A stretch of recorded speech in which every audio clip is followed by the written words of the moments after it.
अस्सलाम वालेकुम। मुझे आपको बहुत से लोग मैसेजेस करते हैं कि हम आपको यूट्यूब पे या फेसबुक पे या टिकटॉक पे फेमस कर सकते हैं, और हम जैसे लोग इनकी बातों में फ़ौरी तौर पे आ जाते हैं और ये हमें कहते हैं कि कुछ पैसे हमें भेज दें, कुछ हज़ार पैसे हमें भेज दें, तो हम आपके प्लेटफ़ॉर्म्स की जो रिक्वायरमेंट्स हैं वो पूरी करवा देंगे। कुछ बातें शायद हम लोग एक ऐसी जनरेशन जो कि बहुत ज़्यादा सोचती नहीं है, हम उस जनरेशन में से हैं जो सोच विचार करना इतना पसंद नहीं करते। हम कहते हैं यार जल्दी से शॉर्टकट से पैसा आए तो वही हमारे लिए ज़्यादा बेहतर है। तो उस जनरेशन से बिलोंग करते हुए मैं भी इस तरह के जो ऑप्शंस हैं उनमें फॉलो कर जाता हूँ कि ठीक है यार, लेट्स स्पेंड सम मनी, पैसा ही पैसे को खींचता है, तो हम उनसे अपनी वीडियोस को मोनेटाइज करवा लेंगे और उसके बाद हमारी वाह वाह हो जाएगी। अच्छा, इसमें मसला क्या होता है? इसमें सबसे पहला मसला ये होता है कि हम लोग इमीडिएटली जब इस तरह के लोगों को पैसे दे देते हैं तो इस तरह से वो फिर बाकी लोगों के पास जाते हैं। आपका काम किया, आप दूसरे के पास जाएंगे और उससे रिजल्ट्स डिलीवर नहीं होंगे। मैं इसकी एग्जांपल दे देता हूँ। 3000 वॉच आवर्स आपने खरीद लिए, उसके बाद आप मोनेटाइजेशन के लिए एलिजिबल हो गए। अब उसके बाद फर्दर मोनेटाइजेशन के लिए आपके पास व्यूज आने चाहिए, आपके पास व्यूज ही नहीं आ रहे, जैसे आपका वॉच टाइम ही नहीं बढ़ रहा, तो अब आप यहाँ पे क्या करेंगे? You will not do anything. तो आपने वो जो सारे पैसे स्पेंड किए हैं, that has gone to waste.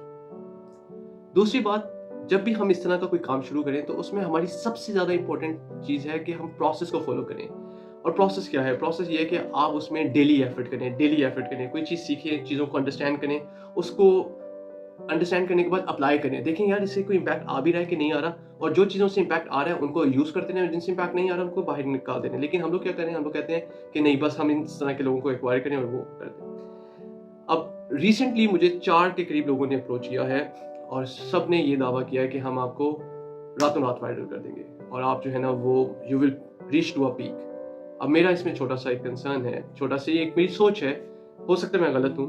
मैं ये कहता हूँ कि यार जब अल्लाह ताला आपको कोई चीज़ देना चाहते हैं ना, तो उसके लिए अल्लाह ताला को किसी के मोहताजी की ज़रूरत नहीं है। अल्लाह ताला ने बस ऐसे आपके लिए फैसला करना है और आपका काम हो जाना है। लेकिन अल्लाह ताला अगर आपको कोई चीज़ देना चाह रहे हैं, तो क्या आप उसके लिए अभी रेडी भी हुए हैं? क्या आपने उसके लिए वो एफर्ट की भी है?